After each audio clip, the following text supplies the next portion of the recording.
கர்த்தருடைய பரிசுத்த நாமத்திற்கு மகிமை உண்டாகட்டும்.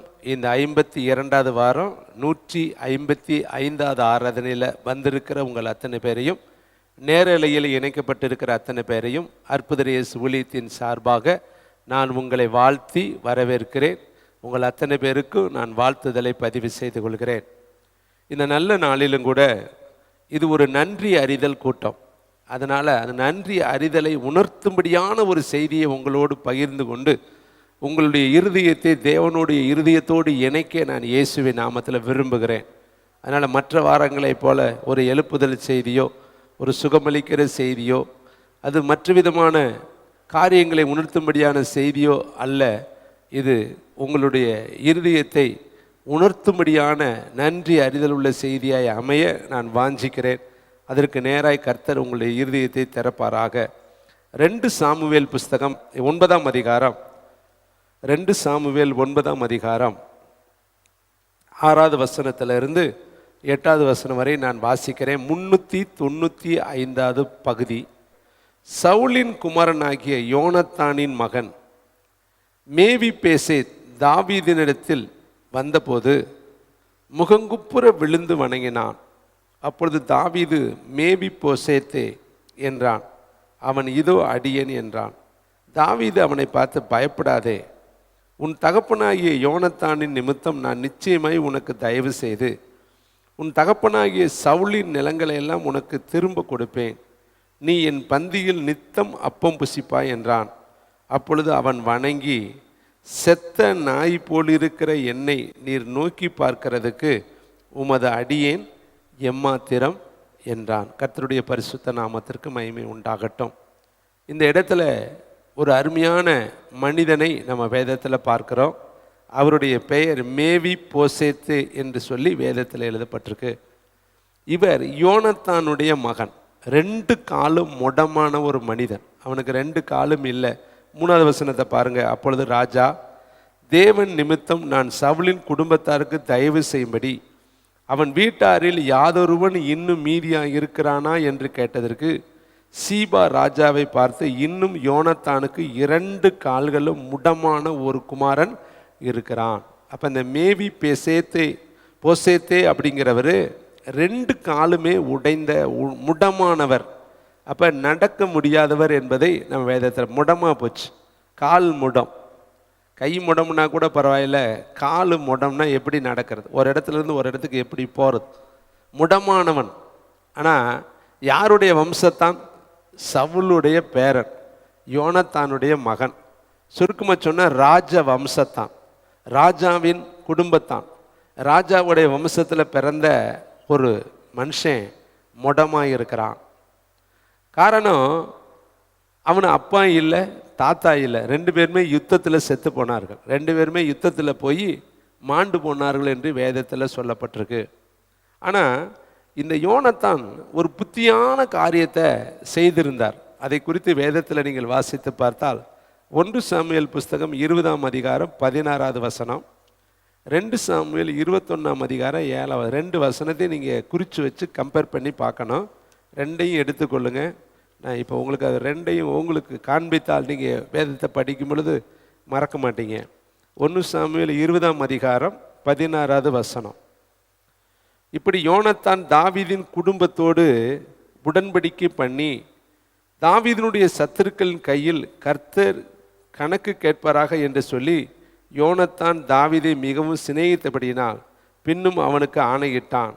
தன் உயிரை சிநேகிக்கிறது போல அவனை சிநேகித்தான். பின்பு யோனத்தான் தாவீதை பார்த்து, நாளைக்கு அமாவாசை, இதுக்கு மேலே இருக்கலாம் நீங்கள் படித்து பார்த்தீங்கன்னா 2 பேரும் தாவீதும் யோனத்தானும் உடன்படிக்கை பண்ணி கொள்வார்கள். 2 பேரும் இசைந்தவர்களாக ஒருத்தருக்கு ஒருத்தர் என்ன பண்ணுவாங்கன்னா அக்ரிமெண்ட் பண்ணி கொள்ளுவாங்க. என்ன பண்ணுவாங்க? 14 வசனம், நான் உயிரோடு இருக்கையில் நான் சாகாதபடிக்கு நீர் கர்த்தரின் நிமித்தமாக எனக்கு தயவு செய்ய வேண்டும், அல்லாமல் கர்த்தர் தாவீதின் சத்துருக்களாகிய ஒவ்வொருவரையும் பூமியின் மேல் இராதபடிக்கு வேறு அறுக்கும் பொழுது நீ என்றென்றைக்கும் உமது தயவை என் வீட்டை விட்டு அகற்றி விடாமல் இருக்க வேண்டும் என்றான். யோனத்தானுடைய விண்ணப்பம், வாஞ்சை, விருப்பம். தாவீது ஒரு ஆடு மேய்க்கிறவன், யோனத்தான் சவுலுடைய மகன். நல்லா தெரிஞ்சுக்குங்க. சவுலுடைய மகன் ஆடு மேய்க்கிறவனா இருந்த தாவீதை அப்பதான் ஆண்டவர் அழைச்சு போர்பட தளபதியாய் மாற்றுறாரு. ஆனால் அவனுக்கு தெரிஞ்சிருச்சு யோனத்தானுக்கு, என்னுடைய தகப்பனுக்கு அடுத்து தாவீது தான் ராஜாவாக வருவார், தாவீதை தான் கர்த்தர் தெரிந்து கொண்டார், என்னை அவர் தெரிந்து கொள்ளலை. நான் சவுலுக்கு மகனாக இருந்தாலும் மண்ணுடைய மகனாக இருந்தாலும் ராஜாவுடைய அழைப்பு தாவீது மேலே தான் இருக்குது. ஆனால் அப்போ அவன் யாராக இருக்கேன்? படை தலைவனாக இருக்கிறேன், ஒரு படையை நடத்த கொண்டு போகக்கூடிய ஒரு மனுஷனாக இருக்கேன். ஆனால் யோனத்தான் அந்த அழைப்பை புரிந்து கொண்டவனாக, அழைப்புக்கு மதிப்பு கொடுக்கிறவனாக, அழைப்பை முக்கியத்துவப்படுத்துகிறவனாக இருந்து தாவீதினிடத்தில் தயவாக வேண்டிக்கிறேன், நீ உயிரோடு இருக்கிற வரையும் என் குடும்பத்துக்கு எதுவும் செஞ்சிடாத, நிச்சயமாக நீ ஒரு நாளைக்கு ராஜாவாக மாறிடுவ, இப்போ வேணால் நீ ஓடி ஓடி ஒளிந்து கொண்டு இருக்கலாம், இப்போ வேணால் எங்கள் அப்பா உன்னை துரத்தி துரத்தி சங்கு அறுக்கு அவன் முயற்சி எடுக்கலாம், நீயும் பல பட்டணங்கள் தேசங்கள் தோறும் ஓடி ஓடி ஒளிந்து கொண்டு இருக்கலாம், ஆனால் இந்த காலம் அப்படியே நீடிக்காது, நிச்சயமாக நீ ராஜாவாய் மாறுவீர், அப்படி நீ ராஜாவாய் மாறும் பொழுது என்னுடைய குடும்பத்தை நீ அழிச்சிடக்கூடாதுன்னு சொல்லி 2 பேரும் ஆணையிட்டு வித்து கொள்வார்கள். அப்படின்னா 2 பேரும் ஒரு ஒப்பந்தம் பண்ணி கொள்வார்கள். தாவீது அவனுக்கு அந்த ஒப்பந்தத்தில் சொல்கிறார், நான் உயிரோடு இருக்க வரையும் உன் குடும்பத்தை நான் அழிக்க மாட்டேன். அப்போ தாவீது தான் ராஜாவாய் மாறப்போகிறார் என்பது யோனத்தானுக்கு நல்லா தெரிஞ்சிருச்சு. காரணம், அவனுக்கு தேவனுடைய அழைப்பை புரிந்து கொண்ட ஒரு மனுஷன், தேவனுடைய நடத்துதலுக்கு மதிப்பு கொடுக்குற ஒரு மனுஷனாக இருந்தான். அப்போ தன்னுடைய வாரிசுகளுக்கு ஒரு பாதுகாப்பை யோனத்தான் ஏற்படுத்தி வச்சார். என்னன்னு, நாளைக்கு நீ ராஜாவான உடனே சவுல் மேலே இருக்கிற கோபத்தினால எங்கள் குடும்பத்தையும் நீ வேறு அறுத்தரக்கூடாதுப்பா, என் குடும்பத்துக்கு நீ என்ன செய்யணும், தயவு செய்யணும். இப்போ ராஜா சவுலாக இருக்கிறாரு, தாவீது ஓடிக்கிட்டே இருக்கிறாரு, யோனத்தான் தாவீதோடைய இளவரசராக இருக்கிறாரு. காலம் இப்படி இருக்குது. ஆனால் ஒரு நாள் சவுலும் இறந்து போயிட்டாரு, யோனத்தானும் இறந்து போயிட்டாரு, படைத்தலைவனாக இருந்த தாவீது இப்போ அரசனாக மாறிட்டார். ராஜாங்கத்தில் வந்து அவர் உட்கார்ந்த உடனே இந்த வசனத்தை வாசித்து பாருங்கள். 2 சாமுவேல் 9ஆம் அதிகாரம் 1ஆம் வசனம், பக்க நம்பர் 394. இயேசுவே, எடுத்துட்டீங்களா? யோனத்தான் நிமித்தம் என்னால் தயவு பெறத்தக்கவன் எவனாவது சவுலின் வீட்டாரில் இன்னும் மீதியாக இருக்கிறவன் உண்டா என்று தாவீது கேட்டான். இப்போ இது எதுனால கேட்குறான்?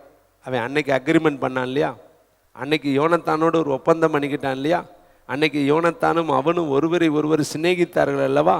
அன்னைக்கு யோனத்தான் நல்ல பூமியில் அவன் உயிரோடு இருக்கையில் தன்னுடைய எதிர்காலத்தினுடைய சந்ததிகளை குறித்து தாவீதினிடத்தில் ஒரு ஒப்பந்தம் பண்ணி கொண்டான் இல்லையா. அந்த ஒப்பந்தத்தை தாவீது அரசனாய் உட்கார்ந்த உடனே நினைவு கூறுகிறேன், அன்னைக்கு யோனத்தான் என்னிடத்தில் ஒரு ஆணை வாங்கி கொண்டானே, அந்த ஆணையை நான் நிறைவேற்றணுமேன்னு சொல்லி அரியணையில் போய் உட்கார்ந்த உடனே கேட்குறாரு, யோனத்தானின் நிமித்தம் தயவு பெறத்தக்கவன் எவனாவது இந்த அவங்க குடும்பத்தில் இருக்கிறானா? அப்போ தான் அந்த சீபாங்கிறவன் சொல்கிறேன், 2 காலும் மொடமான ஒருத்தன் இருக்கிறான். இதே வசனத்தை அப்படியே வச்சுக்கிட்டு 2 சாமுவேல் 21ஆம் அதிகாரம் 7வது வசனத்தை வாசித்து பாருங்கள். 2 சாமுவேல் 21ஆம் அதிகாரம் 7வது வசனம். தேங்க்யூ, வண்டர்ஃபுல் த ஹோலி ஸ்பிரிட்.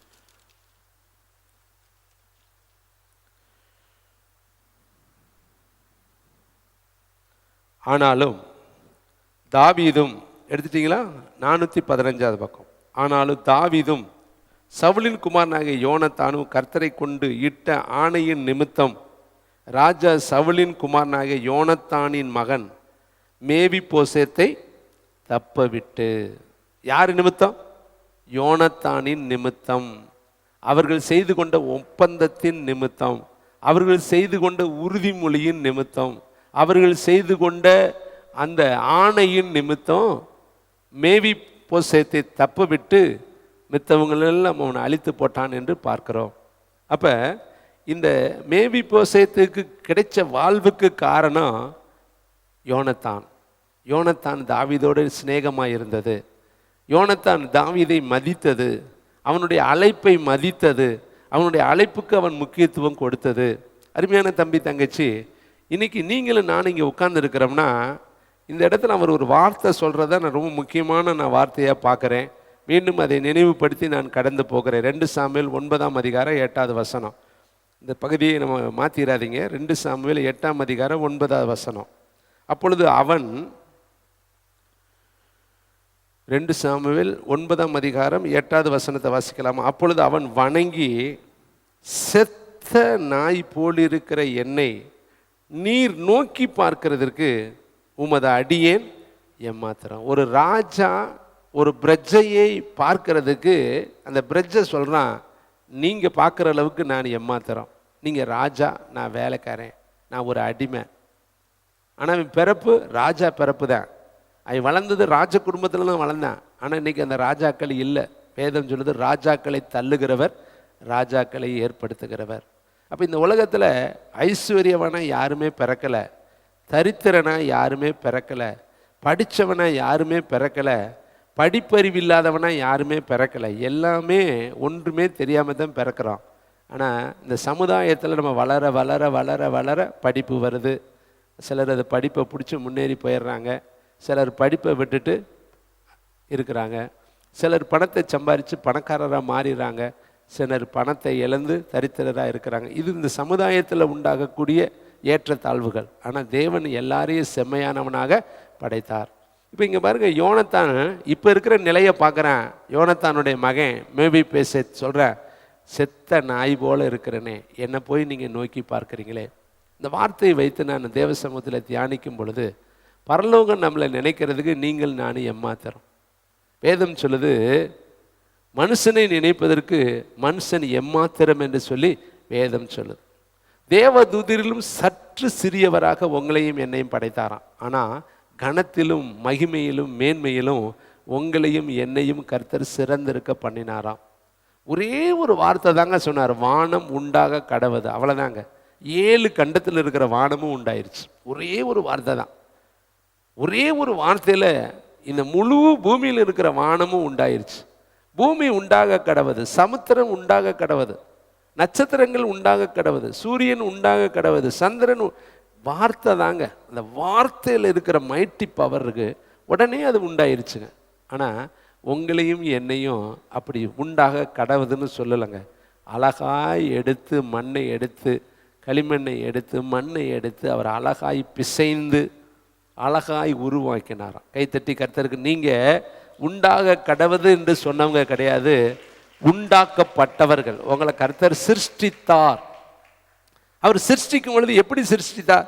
சூரியனை மாதிரி சிருஷ்டிக்கலை, சந்திரனை மாதிரி சிருஷ்டிக்கலை, அல்லது இந்த உலகத்தில் இருக்கிற எந்த பொருளை மாதிரி அவர் சிருஷ்டிக்கலை. நீங்கள் மற்ற பொருள் மாதிரியே கிடையாது. யாரை மாதிரி சிருஷ்டித்தாராம்? தன்னுடைய ரூபத்தின்படியும் தன்னுடைய சாயலின்படியும் மனுஷனை உண்டாக்குவோமாக. அப்போ நீங்கள் யாருடைய அச்சு, யாருடைய ரூபம்? கர்த்தருடைய ரூபம். கைத்தட்டி கர்த்தர். உங்களை தன்னை போலையே, நீ சூரியனை போல கிடையாது, சந்திரனை போல கிடையாது, ஏஞ்சல் மாதிரிலாம் நீங்கள் கிடையாது. நீங்கள் அந்த ஏஞ்சல்ஸ் மாதிரிலாம் கிடையாது. நீங்கள் நினைக்கிறது, நீங்கள் ஏஞ்சலை பெரிய ஆளாக நினைக்கிறீங்க. அவங்கெல்லாம் உங்களை பார்க்க ஆச்சரியப்படுவாங்க. அவங்களாம் நினைப்பாங்க, பாரு இவங்கெல்லாம் மனுஷன்கள் தேவ சாயலாக இருக்கிறார்கள். நான் ரெக்கையோடு எப்படி இருக்கிறேன், இப்படி இருக்கிறேனே. ஒருவேளை ரெக்கை இருக்கா பிரதர்னா எனக்கு தெரியாது, நம்ம அதை பற்றிலாம் போக வேண்டாம். அவர்கள் ஆனால் நம்ம மாதிரி கிடையாது, கர்த்தரை மாதிரி அவங்க கிடையாது. அவர்கள் பணிவிடை ஆவிகள். அவர்கள் நம்மளை பார்த்து பிரமிக்கிறாங்க. ஆனால் நம்ம என்ன பண்ணுறோம்? அவர்களை பார்க்கணும், அவங்க பெரிய ஆளாக நினைக்கிறோம். அவர்கள் நமக்கு பணிவிடை செய்யக்கூடிய வேலையாட்கள், பணிவிடை ஆவிகள். அவங்க பிறந்த நாளிலிருந்து இன்னைக்கு வரையும் அவர்கள் பணிவிடை ஆவிகளாக இருக்கிறாங்க. வேதம் சொல்லுது, இஸ்ரவேலின் துதிகளுக்குள்ளே கர்த்தர் வாசம் பண்ணுகிறாராம். இஸ்ரவேலின் துதிகளுக்கு அவர் பயப்படத்தக்கவராம். தூதர்கள் துதிக்கு பயப்படத்தக்கவர் கிடையாது. தூதர்கள் துதியில் அவர் வாசம் பண்ணுறாருன்னு கிடையாது. எத்தனை தூதர்கள் துதிச்சாலும் அவர் அதில் வாசம் பண்ணுவதை விட இந்த மனுஷ சமுதாயம் நம்ம துதிச்சா அவர்களெல்லாம் ஒமிட் பண்ணிவிட்டு, நீங்களாம் உட்காருங்கப்பா, என் பிள்ளை அங்கே துதிக்க ஆரம்பிச்சிருச்சு, என் மகன் துதிக்க ஆரம்பிச்சிட்டான்னு அவர் இங்கே வருகிற தேவனாக இருக்கிறார். கைத்தட்டி. நீங்கள் படைப்பிலே சிகரம்.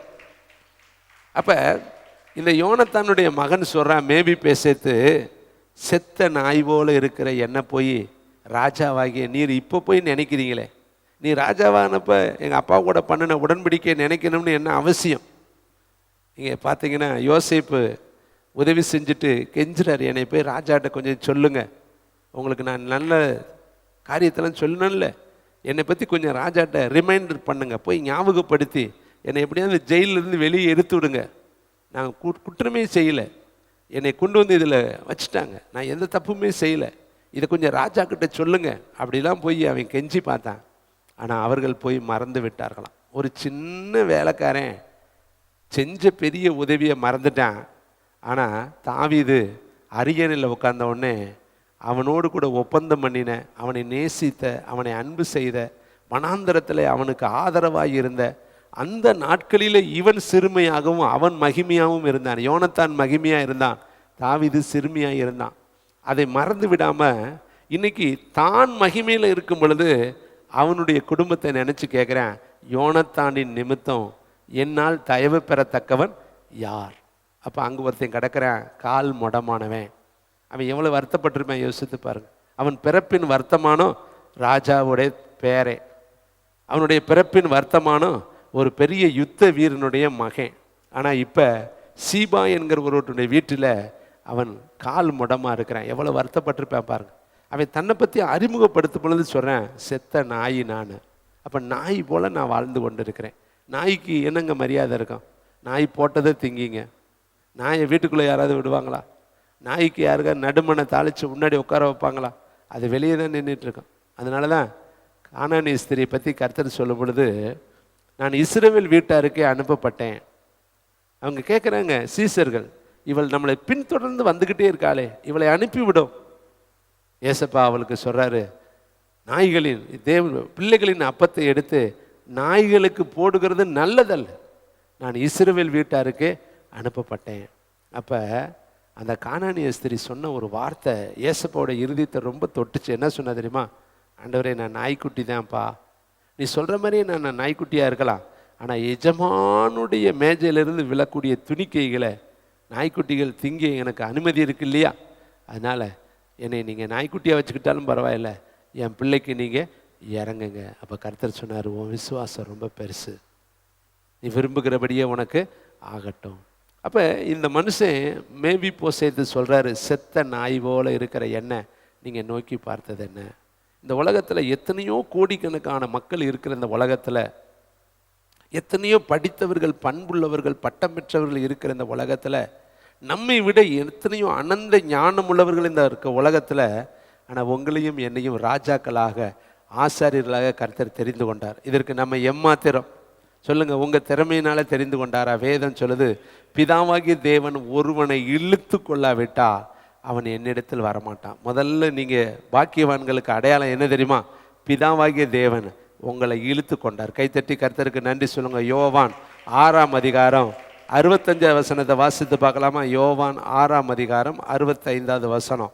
இந்த வார்த்தையை தான் நாங்கள் வேதம் சொல்லுது. உங்கள் வேதாகமத்தில் அடிக்கோடிட்டு அந்த வசனத்தை நீங்கள் அப்படியே மனசில் போட்டு ஆழமாக நீங்கள் அதை விசுவாசிக்கணும். வசனத்தை வாசிக்கலாமா?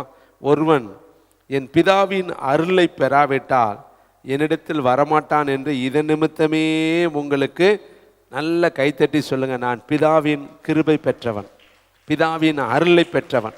பிதா என்னை இழுத்து கொண்டார். பிதா ஒருவனை இழுத்து கொள்ளாவிட்டால் அவன் என்னிடத்தில் வரமாட்டான். வேதம் சொல்லுது, பிசாசுகள் உங்களுக்கு கீழ்ப்படுகிறதுக்காக சந்தோஷப்படாதீங்க சீசர்களே, உங்கள் பேர் பரலோகத்தில் எழுதியிருக்கிறதுக்காக நீங்கள் சந்தோஷப்படுங்க. கைத்தட்டி பாருங்கள், உங்கள் பெயரை கர்த்தர் பரலோகத்தில் எழுதியிருக்கிறாராம். உங்களை பிதாவாகிய தேவன் இழுத்துக்கிட்டாராம். எதில் இருந்து? உலகத்தில் இருந்து, இச்சைகளில் இருந்து, பாவத்தில் இருந்து, அசுத்தத்தில் இருந்து, விக்கிரக ஆராதனையில் இருந்து, வேசித்தனங்களில் இருந்து, சூனியங்களில் இருந்து, மந்திரங்களில் இருந்து, இந்த உலகத்தில் இருக்கிற எல்லா அசுசிக்குள்ள இருந்து கர்த்தர் உங்களை தனக்கென்று தம்முடைய சாயலாக பிதாவாகிய தேவன் இழுத்து கொண்டார். அப்போ நீங்கள் எவ்வளோ பெரிய பாக்கியவான்கள் பாருங்க. இப்போ அந்த மனுஷன் கேட்குறேன், சொல்கிறேன், செத்த நாய் போல இருக்கிற என்ன நோக்கி பார்த்தீங்களே? இப்போ இன்றைக்கி நம்மளையும் பிதாவாகிய தேவன், ஒரு வேளை பிதா நம்மளை இழுத்துக்கிட்டா இல்லாவிட்டால் நம்ம நிலைமை என்ன இருக்குது யோசித்து பாரு.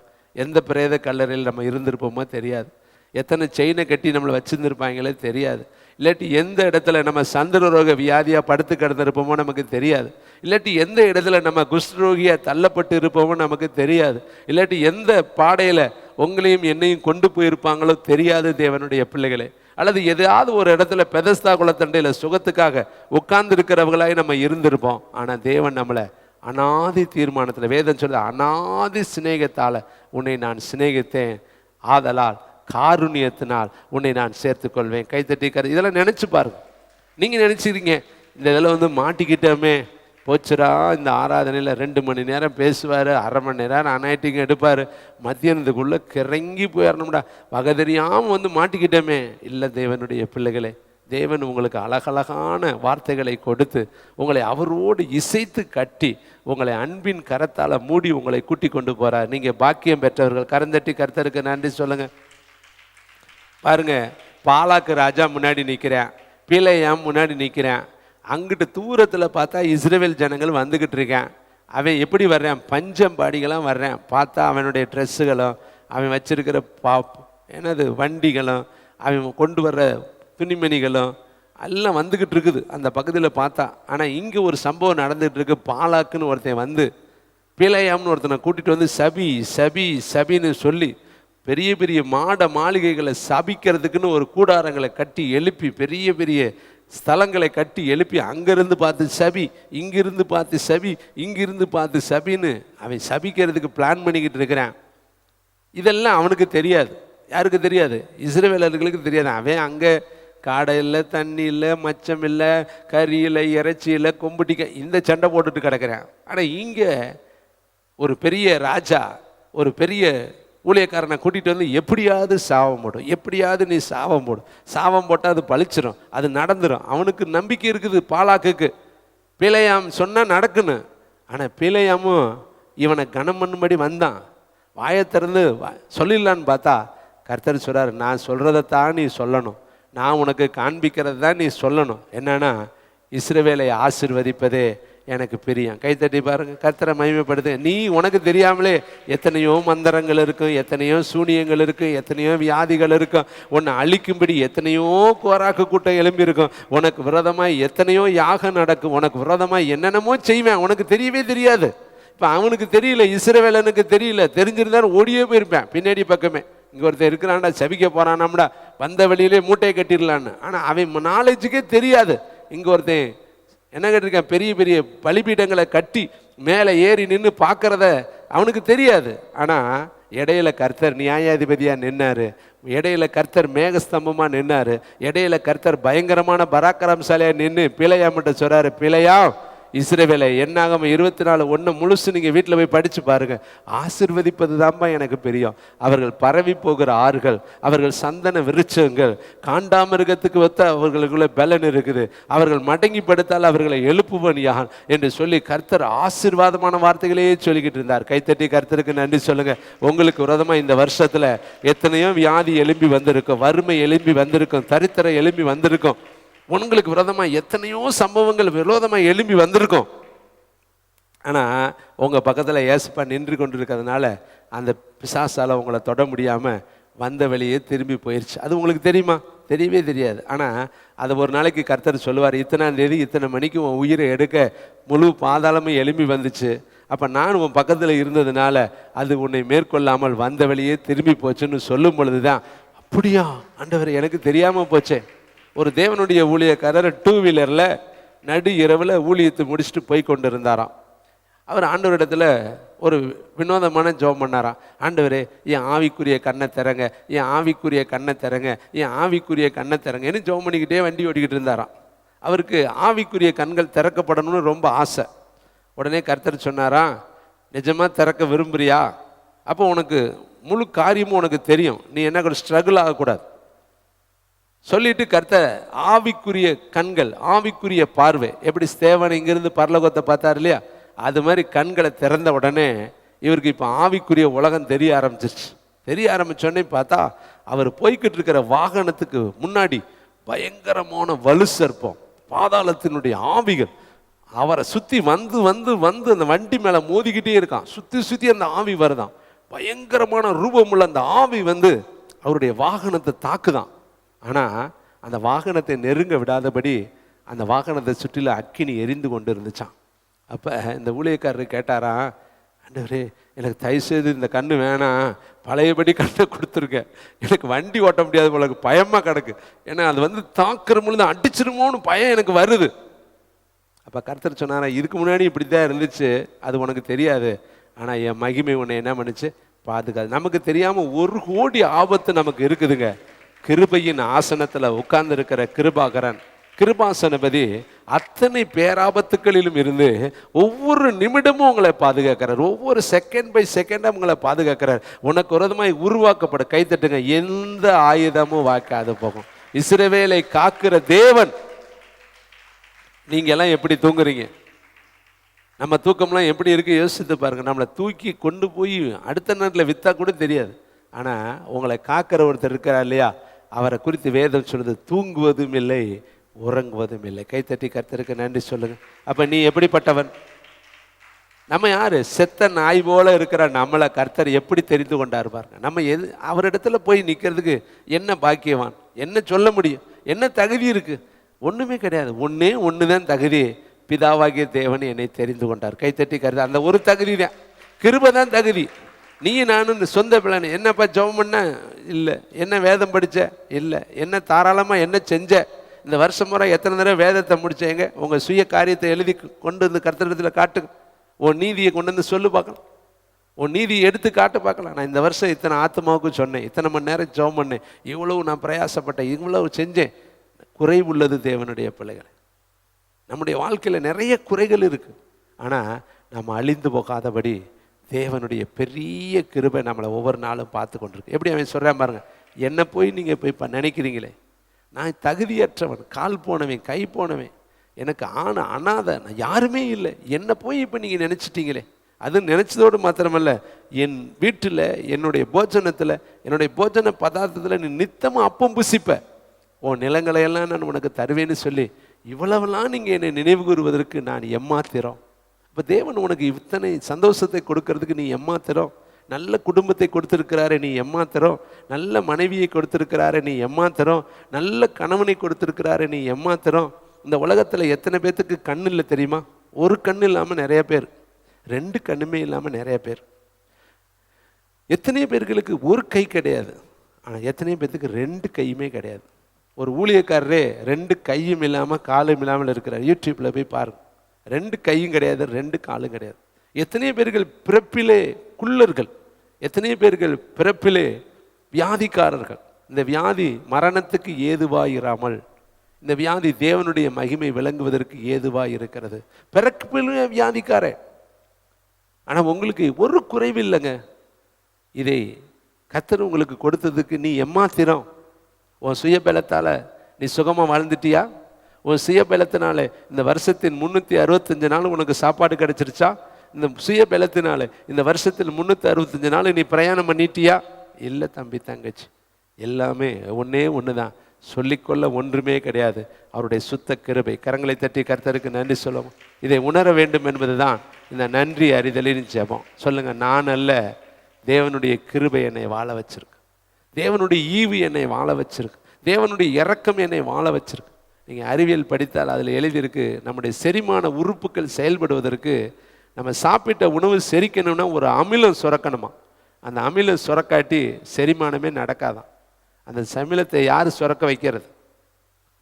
யார் சுரக்க வைக்கிறது?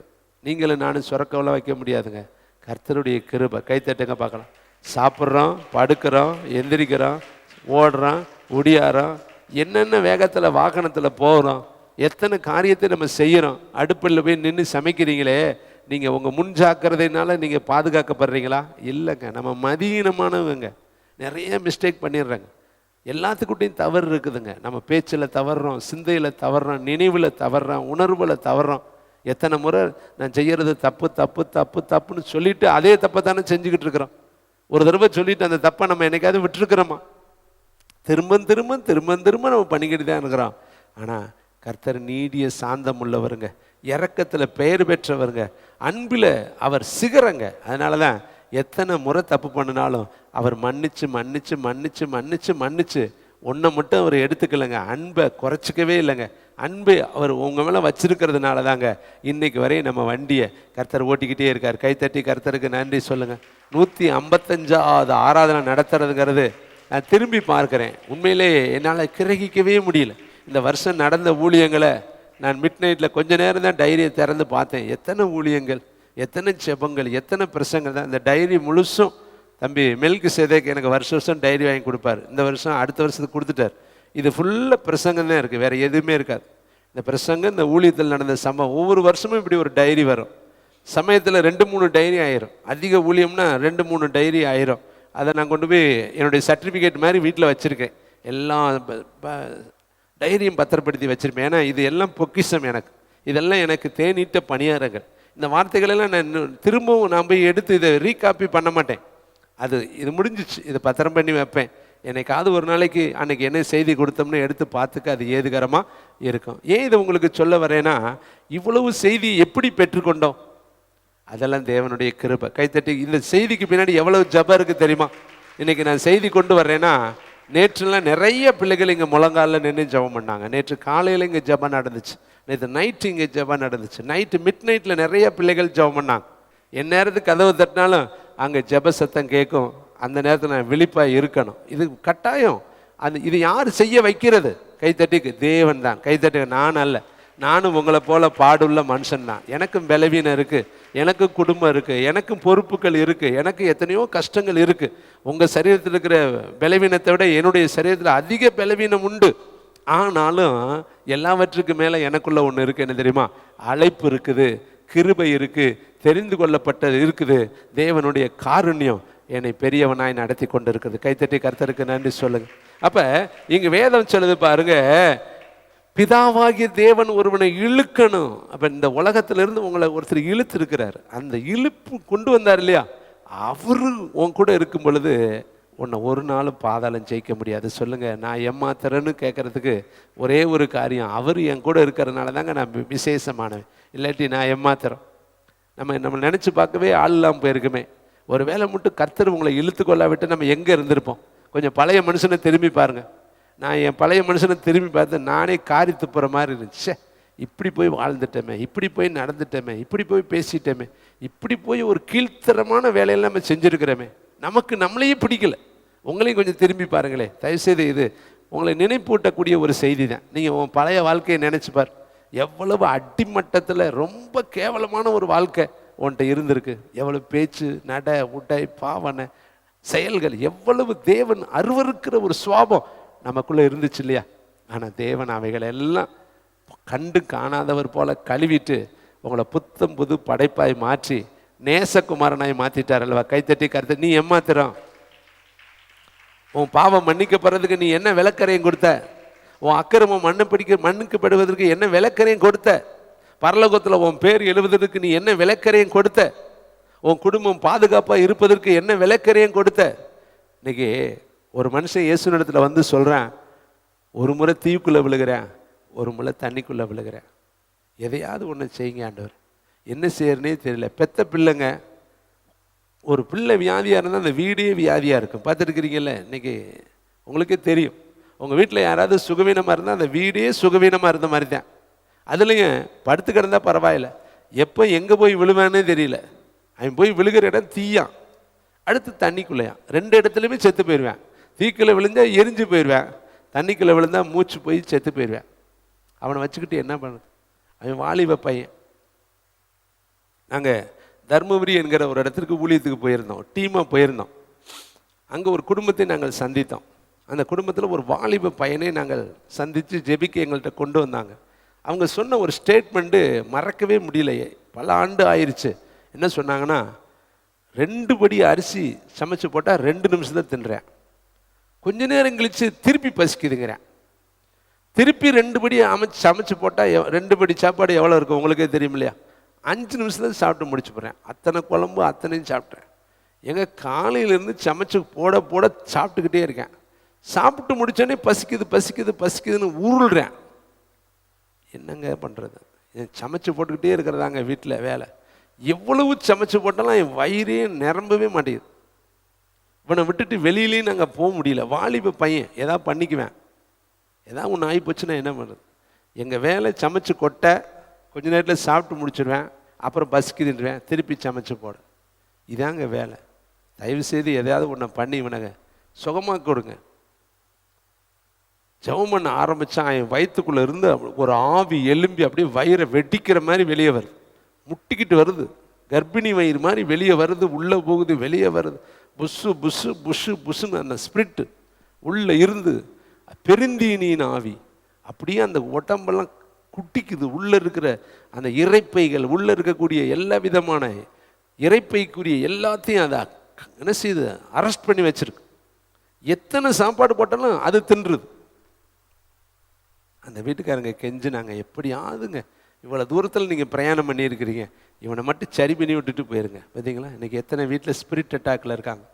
காலையில் ஒரு சிஸ்டர் நம்ம ஊழியத்திலே சொன்னாங்க, எனக்கு வாழவே பிடிக்கல, வாழவே பிடிக்கல. என்ன செய்யலாம்? வாழ பிடிக்கலன்னா கர்த்தரை தான் பிடிக்கணும். நீ வாழ பிடிக்கணும்னா கர்த்தரை பிடிச்சா தானே வாழ முடியும். நீ வாழ வேற வாழைன்னா எதை வேற வாழை பிடிச்சேன்னா என்ன செய்யறது? கடைசி காலம் வந்துருச்சுங்க. ஒன்றே ஒன்று தான் என்னால் சொல்ல முடியும். எக்காலம் கையில் எடுத்துட்டாங்க, ஊதுறத வாயில் தூதையும் வச்சு ஊதுனானா முடிஞ்சு, வானம் சுருட்டப்பட்டு போயிடும். கைத்தட்டி கர்த்தருக்கு நன்றி சொல்லுங்க. பூமி அக்கினிக்கு இறையா வைக்கப்பட்டு போயிடும். ஏசப்பா எழும்பிடுவார், அவர் சீக்கிரம் வந்துடுவார், நட்சத்திரங்கள்லாம் கொட்டி போயிடும். கடைசி நிமிஷத்தில் இருக்கிறாங்க. அதை ஒவ்வொரு நாளும் நீங்கள் மறந்துடாதீங்க. நீங்கள் என்னமோ இன்னும் 10 வருஷம் 50 வருஷம் 100 வருஷம் 20 வருஷம் அப்படிலாம் கிடையாதுங்க. அவர் அவனை பார்த்து சொன்னார், மதிகடனே, இன்னைக்கு ராத்திரி உன் உயிர் எடுக்கப்பட்டா நீ சம்பாரிச்சதெல்லாம் யாருக்குப்பா ஆகும்? மதிகேடனேங்கிறார். அவனுக்கு என்ன பேர் கொடுத்தாரு? மதிகேடன். இன்னைக்கு உலகத்தில் நிறையா மதிகேடர்கள் இருக்கிறோம். நாமளும் அப்படி தாங்க இருக்கிறோம். நாளைக்கு பார்த்துக்கலாம், நாளைக்கு பார்த்துக்கலாம், நாளைக்கு பார்த்துக்கலாம். அடுத்த 2026 நான் போய் அப்படியே ஃபயராக மாறி, இந்த வருஷம் ஆக மாட்டாராம், அடுத்த வருஷம் இவர் ஆவாராம். இவர் எங்கிட்டு ஃபயராகிறது? ஒன்றும் ஆக முடியாது. இப்பயும் ஆகாதவன் நாளைக்கு எப்படி ஆக முடியும்? அப்போ அருமையான தம்பி, இன்றே ரச்சனையன, நாளை அல்ல, இன்னைக்கே ஒரு தீர்மானம் எடு. பிதாவாகிய தேவன் உன்னை இழுத்து கொண்டாரு. வேதம் சொல்லுது பாருங்க, ஒரு அம்மா வந்து என்ன ஆசைப்புள்ள ஒரு அம்மா, அவன் யோனத்தான் பண்ணின ஜெபத்தினால மேபி பேர் சேர்த்து பாதுகாக்கப்பட்டான். இங்கே ஒரு அம்மா ஜெபம் பண்ணுது. மத்தேயு 20ஆம் அதிகாரம் 20வது வசனம். அப்பொழுது செபதேயுவின் குமாரனுடைய தாய் தன் குமாரரோடு கூட அவரிடத்தில் வந்து அவரை பணிந்து கொண்டு, நல்ல கவனிங்க, கேட்கிற எவனும் பெற்றுக்கொள்வான்னு கர்த்தர் சொன்னார்ல, கேளுங்கள் உங்களுக்கு கொடுக்கப்படும் கர்த்தர் சொன்னார்ல. ஆனால் இங்கே ஒரு அம்மா கேட்குது பாருங்க, என்ன கேட்குது? ஒரு விண்ணப்பம் பண்ணணும். என்ன சொல்கிறாங்க? அவளை நோக்கி உனக்கு என்ன வேண்டும் என்று கேட்டார். அதற்கு அவள், உடைய ராஜ்யத்தில் என் குமாரனாகி இவரெண்டு பேரில், என்ன பேராசக்காரி பாருங்க, மீதி வாசிங்க நீங்கள், என் 2 குமாரனில் ஒருத்தர் உம்முடைய வலது பார்சத்திலும் ஒருவன் உம்முடைய இடது பார்சத்தில் உட்காரும்படி என்ன கேட்குறா? பிதாவின் அருளை பெறாவிட்டால் வரவே முடியாது. இப்போ இங்கே ஒருத்தி வந்து கேட்குறா, இருக்கிறது 2 பயலாம், 2 பயலும் ஒருத்தர் லெஃப்ட் ஒருத்தர் ரைட்டில் உட்காரணுமா, ஆசை, அருள் கேட்குறா. சரி, அதுக்கு ஏசப்பா சொன்னா, இயேசு பிரதியுத்தர, நீங்கள் கேட்டுக்கொள்கிறது இன்னது என்று உங்களுக்கு தெரியலை. நாமும் இப்படி தாங்க ஜெபத்தில் என்ன கேட்கறனே தெரியாமல் அடிச்சு விட்டுக்கிறது. நம்ம பிள்ளைங்க ஜெபிக்கிறப்ப சமயத்தில் என்ன பேசுகிறோம்னே பேசாமல் ஜெபம்னா, இயேசுவே உன்னை நான் கட்டுகிறேன்பாங்க. யார் பிசாசை கட்டுறாங்களா இயேசுவை கட்டுறாங்களா? வார்த்தை என்ன சொல்கிறாங்க? இப்படி தாங்க தட்டு மாதிரி எதையாவது ஒன்று அடித்து விட்டுறது. அவர் என்ன செய்வார்? பொறுமையாக. அவருக்கு இறுதியும் தெரியும், நம்ம தப்பு பண்ணுறோம், பேச்சில் தப்பு பண்ணுறான், ஆனால் கர்த்தர் வந்து புரிஞ்சுக்குவார். நான் நினைப்பேன், நம்ம பிள்ளைங்க இப்படி பண்ணுறாங்களே, அடிச்சு இயேசுவே உண்மை நான் கட்டுகிறேன் அப்படிம்பாங்க. அவரை கட்டிவிட்ட என்ன ஆகும்? நம்ம பிசாசை கட்டுறோம், பிசாசை உதைக்கிறோம் அப்படின்னு சொல்கிறத விட்டுட்டு இதைத்தான் பேதுரு சொன்னேன். என்ன சொன்னேன் தெரியுமா? அவரை எனக்கு தெரியாது, அவனவே எனக்கு தெரியாதுன்ட்டேன். டப்புன்னு விட்டுட்டேன், வார்த்தையை டபார்னு ரிலீஸ் பண்ணிட்டேன். நம்மளும் அப்படித்தாங்க இன்னைக்கு அவசரத்தில் அள்ளி தெளிச்சுட்டு எதையாவது ஒன்று, அப்பா அவன் மாமைங்கிறது மாமனை, அப்பைங்கிறது சித்தப்பனை, பெரியப்பைங்கிறது பெரியப்பனை, சித்தப்பைங்கிறது. ஏசாவை பார்த்தோன்னு யாக்கோப்பு ஆண்டவரை பார்த்தது போலயே இருக்குன்ட்டேன். நிஜமா ஆண்டவராவே சத்துருவா வந்துக்கிட்டு இருக்கிறான். இவன் பட்டுக்கிறான், எந்த அளவுக்கு இவன் பதட்டம் பாருங்க. அவனை பார்த்தனே, உன்னை ஆண்டவரையே நான் பார்த்த மாதிரி நீ இருக்கிற அப்படிங்கிறேன். அருமையான தம்பி தங்கச்சி, இங்கே பாருங்களேன், இவ கேட்டதுக்கு இயேசு சொல்கிறாரு, நீங்கள் கேட்டுக்கொள்கிறது இன்னதென்று உங்களுக்கு தெரியவில்லை. நான் குடிக்கும் பாத்திரத்தில் நீங்கள் குடிக்கவும், நான் பெரும் ஸ்தானத்தை நீங்கள் பெறவும் உங்களால் கூடுமா என்றார். அதற்கு அவர்கள் கூடும் என்றார்கள். அவர் அவர்களை நோக்கி, கோடு போட்டு வைங்க, என் பாத்திரத்தில் நீங்கள் குடிப்பீர்கள், நான் பெரும் ஸ்தானத்தை நீங்கள் பெறுவீர். ஆனாலும் என் வலது பக்கத்திலும் என் இடது பக்கத்திலும் உட்காரும்படி கைத்தட்டுங்க. என் பிதாவினால் எவர்களுக்கு ஆயத்தம் பண்ணப்பட்டு இருக்கிறதோ அவர்களுக்கே அல்லாமல் மற்றொருவனுக்கும் அதை அருள்வது, நல்ல கைத்தட்டுங்க, என் காரியம் அல்ல. அப்ப வலது பக்கம் யாருக்கு? பிதா தான் வச்சிருக்கிறார். இடது பக்கம் யாருக்கு? பிதா தான் வச்சிருக்கிறார். பிதாவின் அருளை பெறாவிட்டால் யாரும் இயேசுனிடத்துல வர முடியாது. இப்ப நீ உன் தலையில கையை வச்சு சொல்லுங்க, இயேசுனிடத்துல நீ வந்திருக்கிற இல்லையா? பிதா இழுத்தாரு, நீ வந்திருக்கிற. பிதா இழுத்தாரு, நீ ஊழியம் செய்கிற. பிதா இழுத்தாரு, நீ ஜெபிக்கிற. பிதா இழுத்தாரு, நீ பிரசங்கம் பண்ற. பிதா இழுத்தபடினாலதான் நீ சபையில் நாட்டப்பட்டிருக்கிற. அப்ப நீ எம்மாத்திரம் ஒரே ஒரு வரி, பிதாவானவர் என்னை இழுத்து கொண்டு வந்ததுனால நான் இங்கே உட்காந்துருக்கிறேன். அவர் என்னை நோக்கி பார்த்திருக்கிறார். அவர் என்னை தெரிந்து கொண்டார். இந்த உலகத்துல எத்தனை பேருக்கு நீ எம்மாத்திரம்? அந்த செத்தவன் சொல்றாங்க, செத்த நாய் போல் இருக்கிற என்னை நோக்கி பார்க்கறதுக்கு, ராஜா நோக்கி பார்க்கறதுக்கு நான் எம்மாத்திரம். ஏசு ராஜா உன்னையும் என்னையும் பார்க்கறதுக்கு நான் எம்மாத்திரம். பிதாவாகிய தேவன் நம்மளை நோக்கி பார்க்கறதுக்கு நம்ம எம்மாத்திரம். இங்க பாருங்க, இந்த தாய் கேட்குறா, எங்கிட்ட அது ஒரு பக்கம் 2 பேரும் உட்காரணும். இப்போ கர்த்தர் சொல்ற வார்த்தை, பிதா முன்குறிச்சவனுக்கு தான் அது கிடைக்கும். அப்போ இன்னைக்கு இந்த ஊழியம் தேவன் முன்குறிச்சதுனால நம்மகிட்ட கொடுத்துருக்காரு. கைத்தட்டுங்க. இது நம்மளால் வந்தது கிடையாது. இதை கொஞ்சம் தயவுசெய்து திரும்பி பாரு. இந்த மாதத்தில் எத்தனையோ, இந்த வருஷத்தில் எத்தனையோ பேர்களுக்கு உணவு கிடையாதுங்க, உடை கிடையாதுங்க, குடும்பம் கிடையாது, பிரியமானவர்களை இழந்திருக்காங்க. எத்தனையோ பேர்கள் மனைவி இழந்துட்டாங்க, எத்தனையோ பேர்கள் கணவனை இழந்துட்டாங்க, எத்தனையோ பேர்கள் நம்முடைய பிள்ளைகளை இழந்துட்டாங்க, வேலை இழந்துட்டாங்க, வீட்டை இழந்துட்டாங்க, சொத்துக்களை இழந்துட்டாங்க, கண்களை இழந்துட்டாங்க, உடல் உறுப்புகளை இழந்துட்டாங்க. ஆனால் கைத்தட்டுங்க, ஒரு குறைவில்லாமல் இந்த மாதம் பூரா கர்த்தர் உங்களையும் என்னையும் பாதுகாத்தார். Thank you lord Jesus. அடுத்த ஒரு வசனத்தை நான் சொல்லுகிறேன். மத்தேயு புஸ்தகம் 15ஆம் அதிகாரம் 15:23. தேங்க்யூ வண்டர்ஃபுல் த ஹோலி ஸ்பிரிட். அவளுக்கு பிரதியுத்தரமாக அவர் ஒரு வார்த்தையும் சொல்லவில்லை. அப்பொழுது அவருடைய சீசர்கள் வந்து, இவளை நம்மை பின்தொடர்ந்து கூப்பிடுகிறாளே, இவளை அனுப்பிவிடும் என்று அவரை வேண்டிக் கொண்டார்கள். அதற்கு அவர், காணாமல் போன ஆடுகளாய் இஸ்ரவேல் வீட்டாருக்கு அனுப்பப்பட்டேனே அன்றி மற்றபடி அல்ல என்றார். அவள் வந்து, ஆண்டவரே எனக்கு உதவி செய்யும் என்று அவரை பணிந்து கொண்டாள். அவர் அவளை நோக்கி, பிள்ளைகளின் அப்பத்தை எடுத்து நாய்க்குட்டிகளுக்கு போடுகிறது நல்லதல்ல என்றார். அதற்கு அவள், மெய்தான் ஆண்டவரே. எப்படி ஒத்துக்கிறா பத்தியா? நான் மெய்தான்ப்பா, நாய்க்குட்டி தான். ஆனால் மேஜையிலிருந்து விழுந்தா நான் எடுத்துக்கிறதுக்கு எனக்கு உரிமை இருக்குல்ல. அப்போ தேவன் அந்த ஸ்தானத்தில் நம்மளை வைக்கலைங்க. கர்த்தர் சொல்றாரு, இஸ்ரவேல் வீட்டாருக்கே நான் அனுப்பப்பட்டேன். அப்போ உங்களையும் என்னையும் கர்த்தர் எப்படி பார்க்குறாரு தெரியுமா? இஸ்ரவேலராக பார்க்குறாரு. அப்போ நீ எவ்வளோ விசேஷித்தமான ஒரு கிருபை உள்ள மகள்.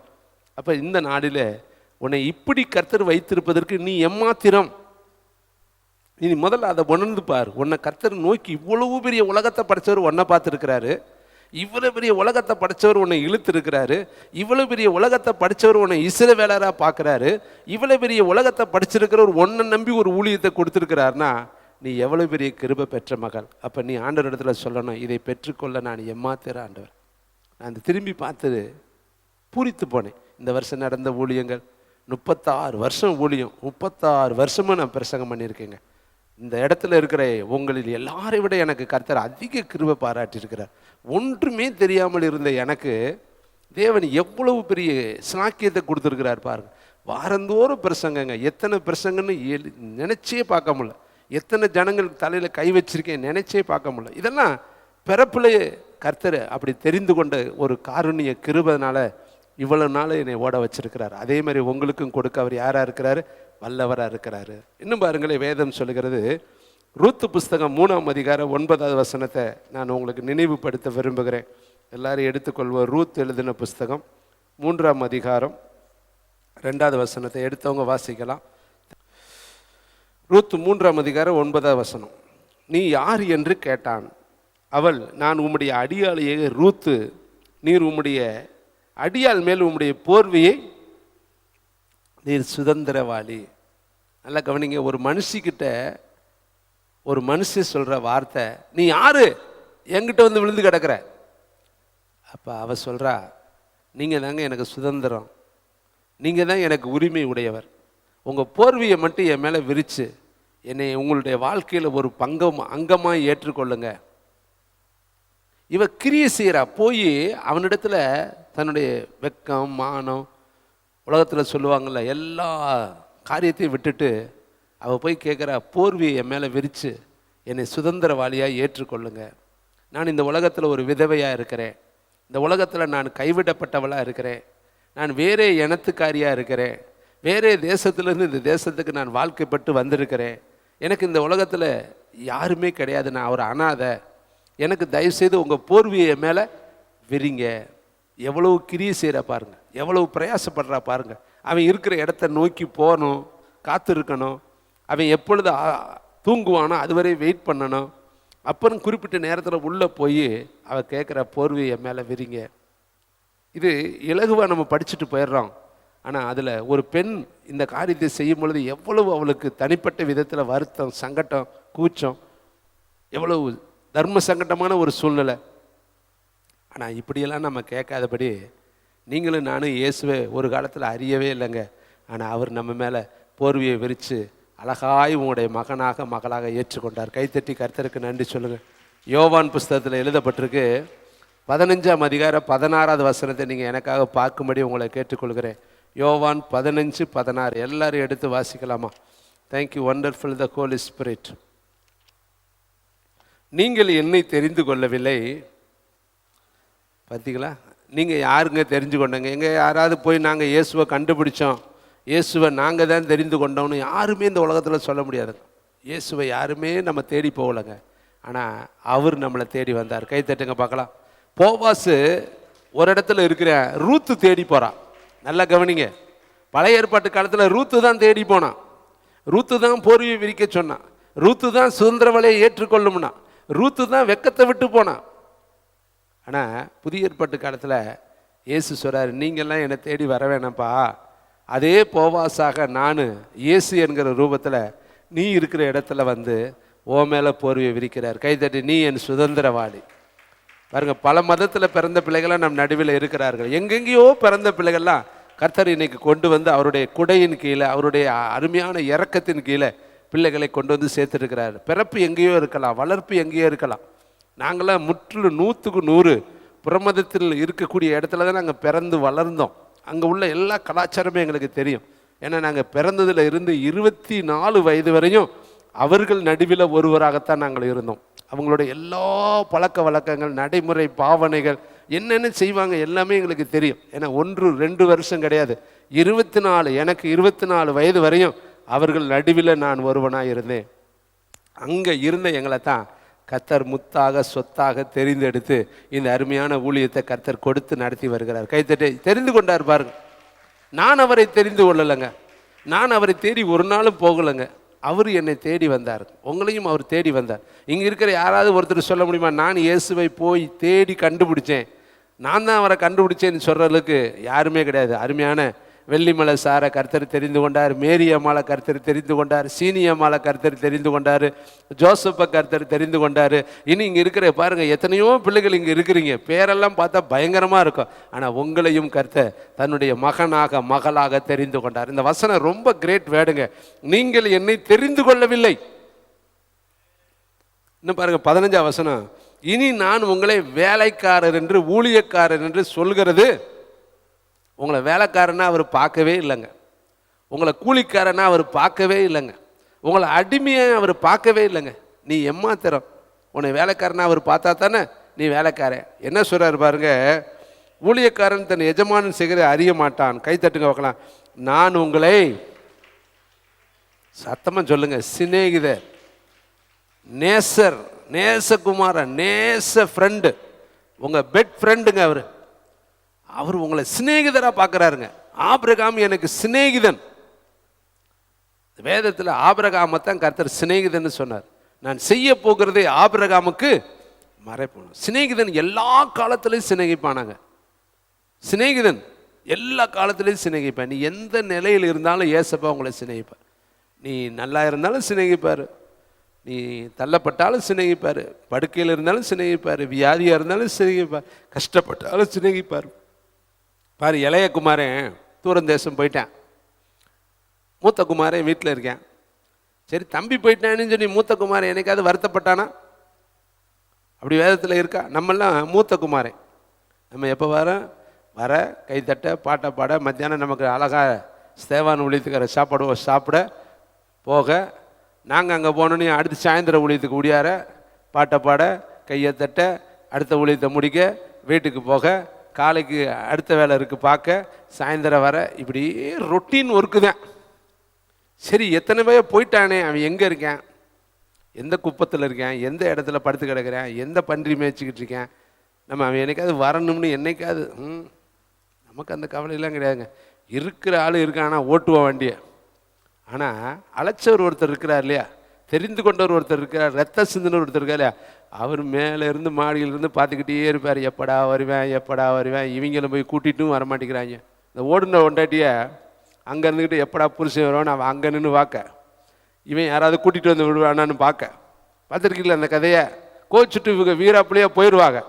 அங்கே போய் உட்காந்துட்டு அவங்க கொடுக்குற அடியை வாங்கிக்கிட்டு, நம்ம வீட்டுக்காரன் கூட்டிகிட்டு போனாலும் போயிடலாமே, சொல்லி விட்டாலும் போயிடலாமே, யாராவது ஒருத்தர் வந்து சொன்னால் போயிடலாமேன்னு இவன் அங்கே நினச்சிக்கிட்டே, புருஷனை நினச்சிக்கிட்டே சாப்பிட்டாரா என்னமோ அந்த மனுஷன் இந்நேரம் நான் இல்லாட்டி சாப்பிட மாட்டாரே, குளிக்க மாட்டாரே, ஒன்றும் செய்ய மாட்டேன். இங்கே கவலை, இங்கே விரட்டி விட்டுட்டு இவன் உட்காந்துக்கிட்டு போய் கூட்டிகிட்டு வர்றதுக்கு யாரை அனுப்புறது? வெள்ளிமலை அனுப்புறதா, கிருபாகரன் அனுப்புறதா, அல்லது ஜெபராஜ் அனுப்புறதா? இவன் போய் தொலைச்சிட்டு நமக்கு வண்டியும் ஓடலை, ஒன்றும் ஓடலை, அடிச்சுட்டு உடச்சிட்டா வீட்டில் கிடக்கல, இவன் நினச்சிக்கிட்டே இருக்கிறது.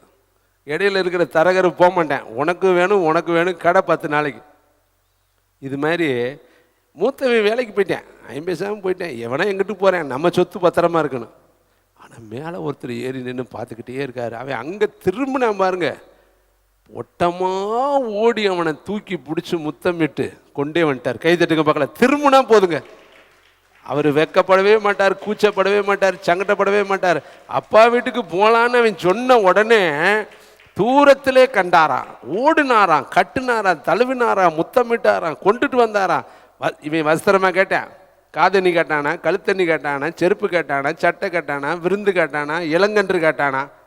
நம்ம ஆள் எப்படிப்பட்டவர் தெரியுமா? பூராத்தையும் கொடுத்து உச்சத்தில் தூக்கி பழைய ஸ்தானத்தில் வச்சுட்டார். கை தட்டுங்க பார்க்கலாம், பழைய இடத்துக்கே போயிட்டேன்.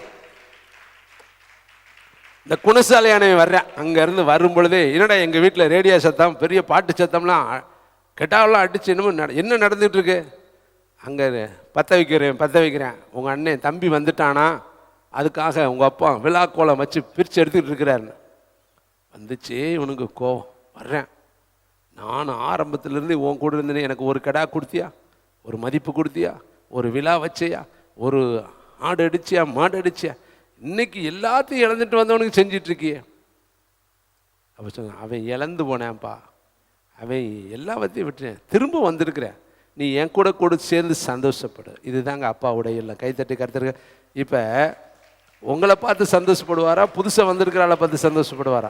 நீங்களே சொல்லுங்கள், யாரை பார்த்து சந்தோஷப்படுவார்? நீங்கள் தான் வாரம் 3 பிரசங்கம் கேட்டுக்கிட்டு நல்லா கை தட்டிட்டு பாட்டு பாடிட்டு. புதுசாக யாராவது வந்தால் அவருக்கு ஒரே கிளுகிழுப்பாக இருக்கும். புதுசாக ஒரு 2 ஆத்மா இன்னைக்கு வந்துருச்சு, இன்னைக்கு ஒரே சந்தோஷமாக, அவர் வித்தியாசமாக கிரியை செய்வார். அருமையானவர்களே, இந்த கிறிஸ்மஸாவது நம்ம புது ஆத்மா கொண்டுட்டு வர்றது கொஞ்சம் முயற்சி எடுப்போம். நம்மளே வர, நம்மளே பாட்டு படிக்க, நம்மளே சாப்பிட, நம்மளே வண்டியை கட்டிட்டு கிளம்பிட, அப்படி இருக்கக்கூடாது. நம்ம எதையாவது ஒன்று கர்த்தரிடத்துக்கு செய்வோம். கர்த்தர் எதிர்பார்ப்பார்.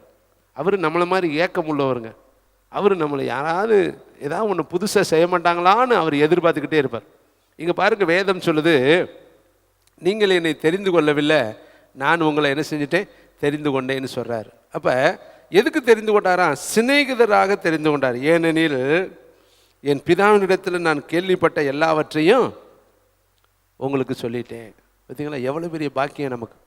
பிதா கிட்ட கேட்குறதெல்லாம் சொல்லிடுவார்.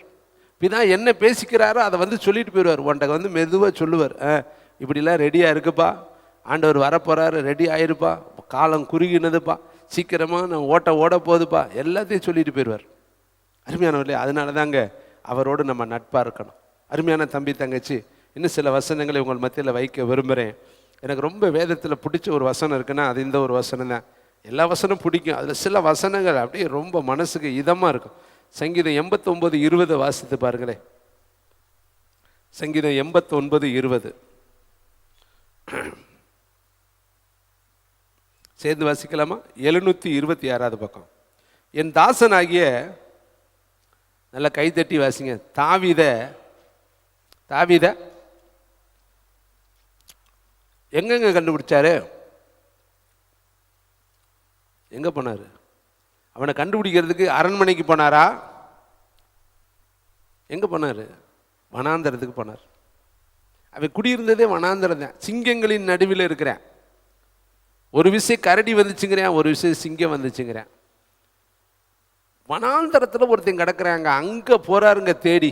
அவர் சொல்றாரு, நான் தாவீதை கண்டுபிடித்தேன், என் பரிசுத்த தைலத்தின கைத்தட்டுங்க, அவனை அபிஷேகம் பண்ணினேன். கண்டுபிடிச்சவனை, உங்களுக்கு ஒரு ப்ராப்பர்சி, உங்களை கண்டுபிடிச்சிட்டார்ல, சொல்லுங்க, உங்களை அபிஷேகம் பண்ணுவார். எப்படி அபிஷேகம் பண்ணுவார்? அடுத்த வார்த்தை சத்துருக்கள். அடுத்த வசனத்தை வாசிங்க. என் கை அவனோடு அபிஷேகம் பண்ணிட்டா உன் கூட என்ன இருக்கு தெரியுமா? சொல்லுங்க, கர்த்தர் கரோ எம்மேலங்க, கடுகளவு பயம் இல்லைங்க, ஊட்டிடுவா தாளாட்டிடுவா, எதிரி வந்தா எத்திடுவார், ஊட்ட மாட்டாரா? உட்காந்துருக்கிறத பார்த்தா எனக்கா ஊட்டுவார். அவர் ஊட்டுறதுனால தாங்க உங்களுக்கு செரிக்குது. இல்லாட்டி உங்களுக்கு யாருக்கு கொடுக்குறா? உங்களுக்கு சாப்பாடு அவர் தாங்க கொடுக்குறாரு. தாயை போல முழங்காலில் வச்சு தாளை ஆட்டுவாராம். அதெல்லாம் நீங்கள் அப்படியே ரசனையை படிக்கணும். உன்னத பாட்டெலாம் படித்து பாருங்க. அவர் நம்மளை எப்படி வர்ணிக்கிறார் தெரியுமா? உன் கண்கள் அப்படி இருக்குது, உன் கழுத்து இப்படி இருக்குது, உன் கன்னங்கள் இப்படி இருக்குது, உன் உதடுகள் இப்படி இருக்குது, உன் ஒவ்வொன்றையும் பார்ட்ஸ் ஆஃப் பாடியை சொல்லி சொல்லி அவர் வர்ணிக்கிறத பார்த்தா எவ்வளவு அழகாய் நம்மளை நேசிக்கிற ஒரு கர்த்தர். அருமையானவர்களே, இதில் பாருங்களே, உன் புயம் அவளை பார், சத்துரு கை தட்டுங்க, நெருங்குவதே கிடையாது. தாவீதுக்கு பக்கத்தில் நெருக்கவே முடியாது. தாவீது எங்கேயுமே தோத்ததா வரலாறே கிடையாதுங்க. கர்த்தர் தான் அவனை அடிச்சாரே ஒழிய சத்துரு அவனை நெருங்கவே முடியல. கர்த்தர் எல்லா இடத்துலையும் தாவீதை பாதுகாத்தார். ஒருவேளை அவன் வெளியூர் போனப்ப அந்த சிக்கல்லாவில் மனைவி பொண்டாட்டி பிள்ளையை தூக்கிட்டு போயிட்டான். ஆனால் அவன் ஸ்பாட்டில் இல்லை, இருந்திருந்த ஆண்டவர் அதை விட்டுருக்க மாட்டார். அவன் வெளியில் போன நேரம் தூக்கிட்டு போயிட்டான். அங்கே தான் நம்ம பார்க்குறோம் அவன் உடைமைகள் கொள்ளையடிக்கப்பட்டது. ஆனால் போகிற இடத்துலலாம் கர்த்தர் அவனை வச்சு எதிரிகளை சங்க அறுக்க வைத்தார். கர்த்தர் பெரிய காரியம். வேதம் சொல்லுது பாருங்க, சத்துரு அவனை நெருங்குவதில்லை, நியாயக்கேட்டின் மகன் அவனை ஒடுக்குவதில்லை, அவன் சத்துருக்கள் அவனுக்கு முன்பாக மட்டங்கடித்து அவனை பகைக்கிறவர்களை, நல்லா கவனிங்க, வெட்டு வானா இருக்கு. அப்பன்னா தாவீது செய்யறது. அப்ப வெட்டு வேணா, அப்ப நடக்கிற எல்லா சண்டையிலையும் கர்த்தர் தான் யுத்தத்தை நடத்துறாரு. அதனாலதான் சொல்றாரு, என் கைகளை போருக்கு பழக்குவித்தார், என் விரல்களை யுத்தத்திற்கு பழக்குவித்தார், என் ஜனங்களை எனக்கு கீழ்ப்படுத்தினார். நல்லா கவனிக்கணும். புருஷன் கேட்கவே மாட்டேங்கிறான்னா நீ கீழ்ப்படுத்துகிற புடி. புருஷன் மாதிரி சொன்ன, என் மனைவி என் பேச்ச கேட்கவே மாட்டேங்கிறானா நீ அவருக்கு கீழ்ப்படி, அப்புறம் உன் மனைவி உனக்கு கீழ்ப்படி. கீழ்ப்படுத்துகிற ஒருத்தர் இருக்கிறாருங்க. அவர் யார் தெரியுமா? தாவீதின் தேவன். அவர் சொன்ன, என் ஜனங்களை எனக்கு கீழ்ப்படுத்துகிறவர். இது எல்லாத்தையும் கர்த்தர் தான் செய்வார். இந்த வார்த்தை ரொம்ப எனக்கு பிடிச்ச ஒரு வார்த்தை, தாவீதை நான் கண்டுபிடித்தேன்.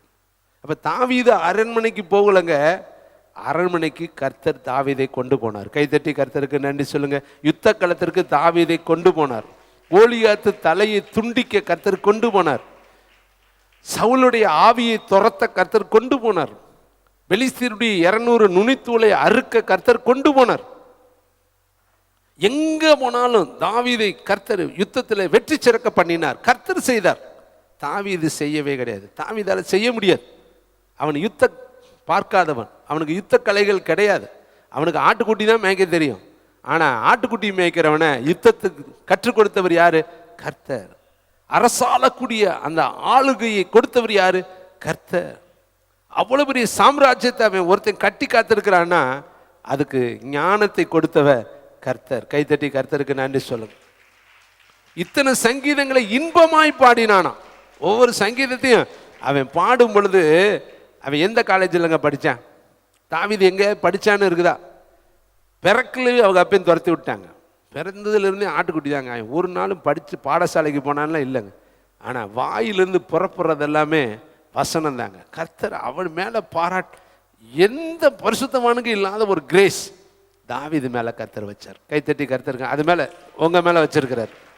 விசுவாசிக்கிறீங்கன்னா? உங்கள் வீட்டில் எத்தனை பேர் இன்னும் ரட்சிக்கப்படலை?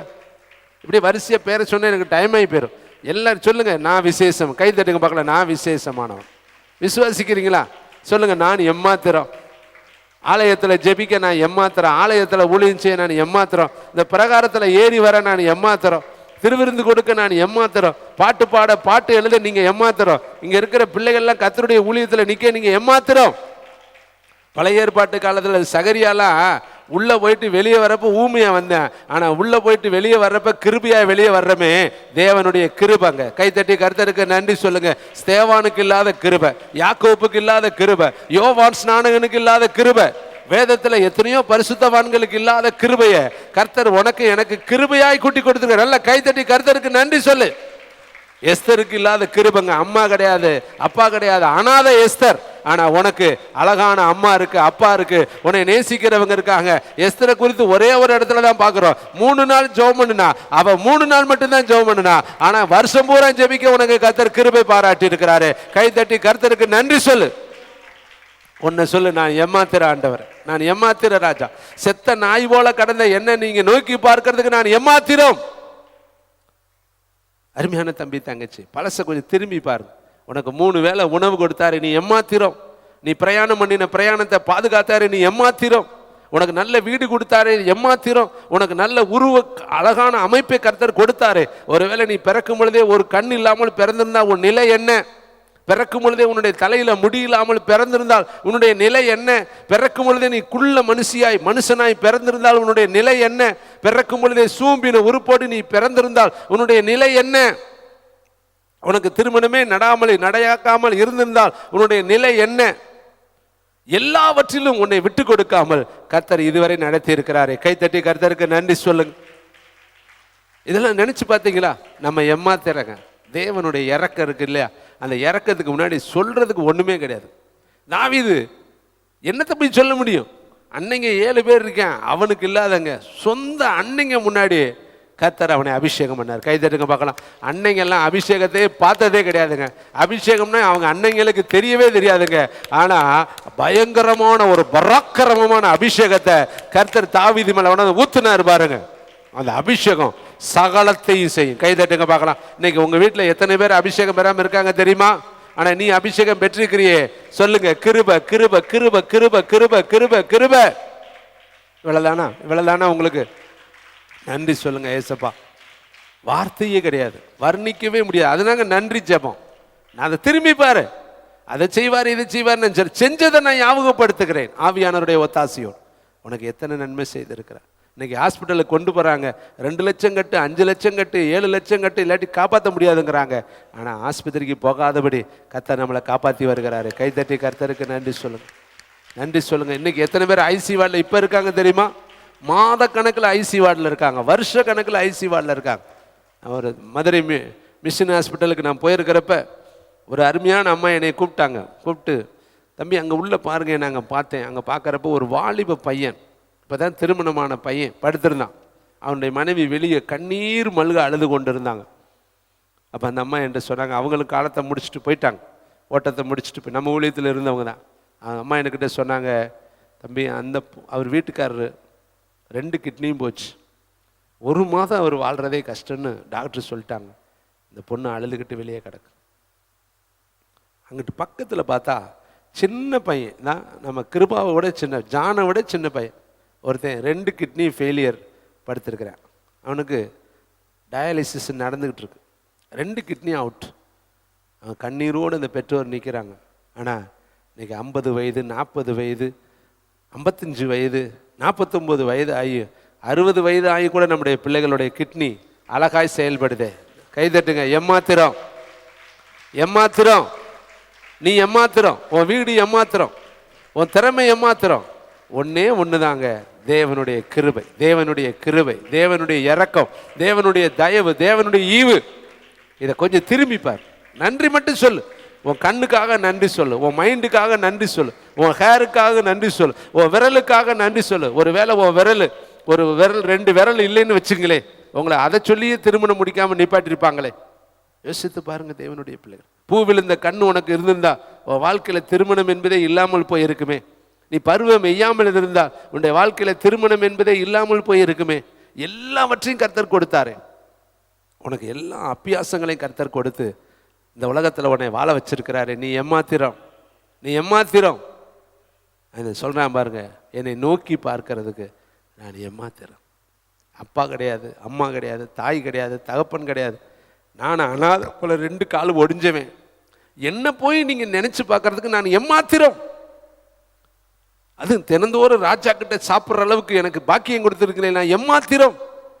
எங்க அப்பா தாத்தாவுடைய நிலங்களை எனக்கு திரும்ப கொடுத்துருக்கிறீங்களே, நான் ஏமாத்திரம். ஒரு மூவி பேச தாவீதினை பார்த்துட்டு இந்த வார்த்தை சொல்ல முடியும்னா, ஜீவனுள்ள தேவனை பார்த்து, உயிருள்ள கர்த்தரை பார்த்து, நமக்காக அடிக்கப்பட்டவரை பார்த்து நீ இன்னைக்கு சொல்ல வேண்டியது நான் ஏமாத்திரம். எனக்கு நல்ல 2 ஆண் பிள்ளைகளை கொடுத்துருக்கிறீங்களே, நல்ல கணவனை கொடுத்துருக்கிறீங்களே, குடும்பமாய் கைத்தட்டி கர்த்தரை மகிமைப்படுத்த கிருபை. ஒவ்வொருத்தரும் சொல்லுங்க, உங்களுடைய வாழ்க்கையை சொல்லுங்க. நல்ல ஒரு ஊழியத்தை கொடுத்துருக்கேன், ஊழியத்தில் பொறுப்புகளை கொடுத்துருக்கிறீங்களே, ஊழியம் செய்ய வாய்ப்புகளை கொடுத்துருக்கிறேன். எத்தனை இடத்துல தெரியுமா ஒரு நாளைக்கு பாட்டு சான்ஸ் கிடைக்காது. சொல்லுங்க, நான் ஏமாத்திரம். சொல்லுங்க, நான் ஏமாத்திரம். தேவ கிருபை தாங்க, தேவ கிருபை. அப்படிலாம் அடிபட்டு உதப்பட்டதுனால தாங்க இன்னைக்கு ஊழியத்தை கர்த்தர் கொடுத்து, இப்படிலாம் நீ செஞ்சிடாதப்பா, நீ ஒரு நாள் அடுத்தவங்களை டிஸ்கரேஜ் பண்ணிடக்கூடாது, என்கரேஜ் மட்டும்தான் நீ பண்ணணும். கை தட்டுங்க பார்க்கலாம். அதனால நான் சொல்லுவேன், எங்கள் வீட்டில் சொல்லுவாங்க, எப்படி இருந்தாலும் நல்லா இருந்துச்சுன்றுவேன். வாயிலே வைக்க முடியாத குழம்பையும் சூப்பர்ன்றுவேன். நல்லாவே படி இருக்க மாட்டாங்க, ஆனால் அவங்க இறங்கங்காட்டி சொல்லுவேன், அருமையாக இருந்துச்சுங்குமே. அவங்களுக்கு கொஞ்சம் கிளுகிளுன்னு மனசு ஆகி போயிடும். அப்புறம் அடுத்த தடவை இன்னும் நல்லா பாடணும்னு நினைப்பாங்க. புரியுதுங்களா? ஆளுகளும் மூஞ்சிகளை கழுத மாதிரி அப்படி சொன்னால் என்ன ஆகும்? இந்த மேலே வாழ்க்கையில் மைக்கி தொடக்கூடாதுரா, இது எடுத்த உடனே கழுதைக்கிறாரே. தட்டி கொடுங்க, கை தட்டுங்க, கர்த்தருக்கு மகிமை. தட்டி கர்த்தருக்கு நன்றி சொல். அப்போ நம்ம கொடுக்க கற்றுக்கொள்ளணுங்க, கொடுக்க கற்றுக்கொள்ளணும். வாங்கிறத விட கொடுக்கணும். இந்த கிறிஸ்மஸில் அதை செய்யுங்க. அடுத்த வாரத்தில் நம்ம பார்க்கணும். புதிய வியாழக்கிழமை நீங்கள் வரும் பொழுது எதையாவது ஒரு குண்டூசியாவது யாருக்காவது கொடுத்துட்டு வாங்க. ஒரு 4 சாக்லேட் வாங்கிட்டு வாங்க. 4 சுதந்திர கொடிக்கு வர்றவங்க, பார்வையாளராக வர்றவங்களாம் சாக்லேட் பாக்கெட் வாங்கிட்டு வர்றாங்க. பார்த்துருக்கிறீங்களா? எல்லா பக்கமும் வாங்கி கொண்டு கொடுக்குறாங்க. ஒரு தேச கொடி ஏற்றுறவங்களுக்கு கூட அந்த உணர்வு இருக்கும்னா, இயேசு கிறிஸ்துனுடைய பிறப்பின் பண்டிகையை கொண்டாட வர்ற நம்ம கையை வீசிட்டு இங்கே கொடுக்குறத வாங்க வரலாமா? ஹலோ, சபை தானே. நம்ம எதையாவது யாருக்காவது கொடுத்துட்டு வரணும். கைத்தட்டி கர்த்தருக்கு நன்றி சொல்லுங்க. அது ஏசப்பா பிறந்து சொல்லுங்க, இயேசு உங்களை நேசிக்கிறார், இயேசு பிறந்திருக்கிறார். சாக்லேட் எடுத்துக்குங்க, கேக் எடுத்துக்குங்க, வாங்க எங்கள் சர்ச்சுக்கு இன்னைக்கு நல்ல ஸ்பெஷலாக விருந்து இருக்குது, இன்னைக்கு வாங்க, நல்ல பாட்டு பாடுவாங்க, நல்லா ஆராதிப்பாங்க, உங்களுக்கு ஐயாவை ஜெபம் பண்ண சொல்கிறோம், நான் ஜெபிக்கிறேன்னு சொல்லணும். அதுதாங்க கிறிஸ்மஸ். கைத்தட்டி கர்த்தருக்கு நன்றி சொல்லுங்க. தாவீதை நான் கண்டுபிடிச்சேன், தாவீதை நான் கண்டுபிடிச்சேன். எதுக்கு?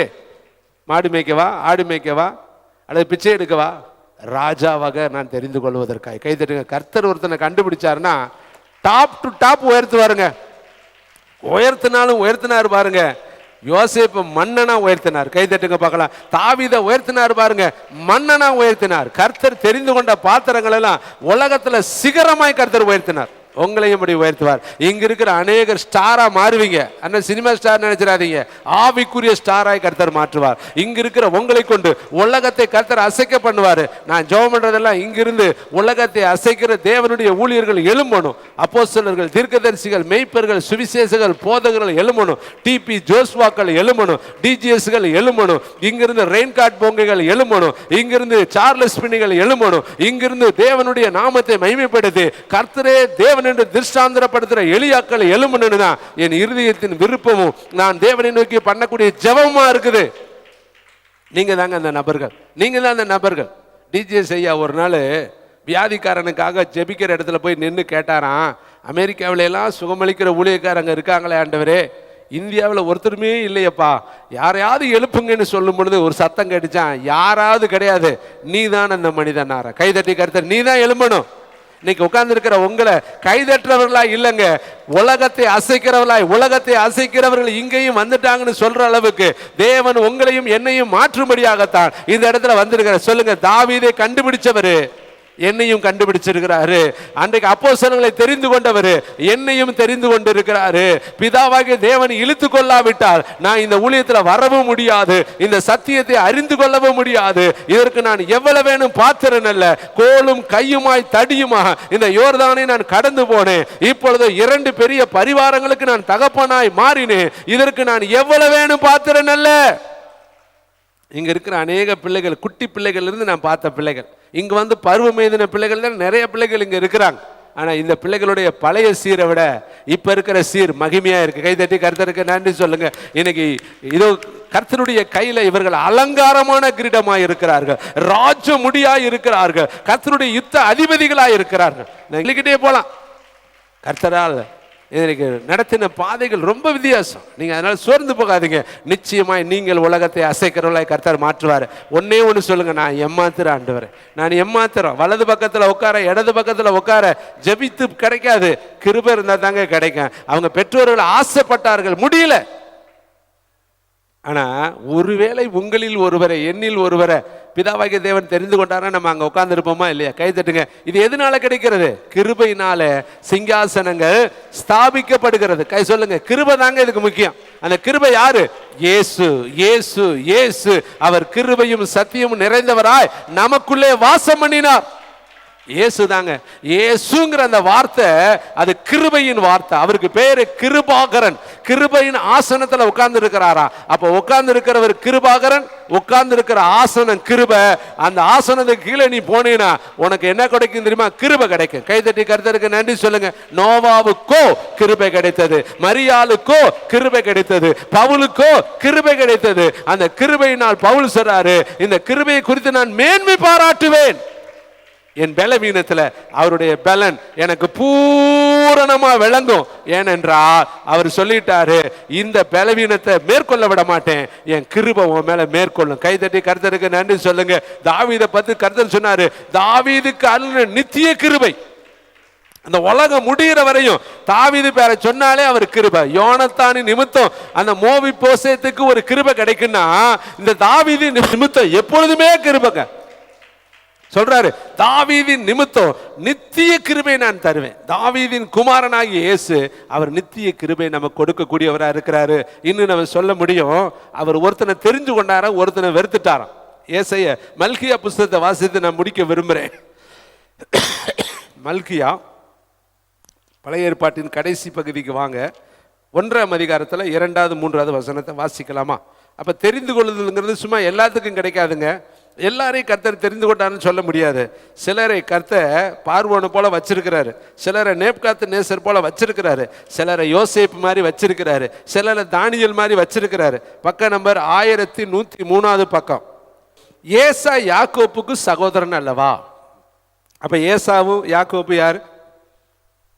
ஒரே குடும்பம். ஈசாக்குடைய 2 பிள்ளைகள்.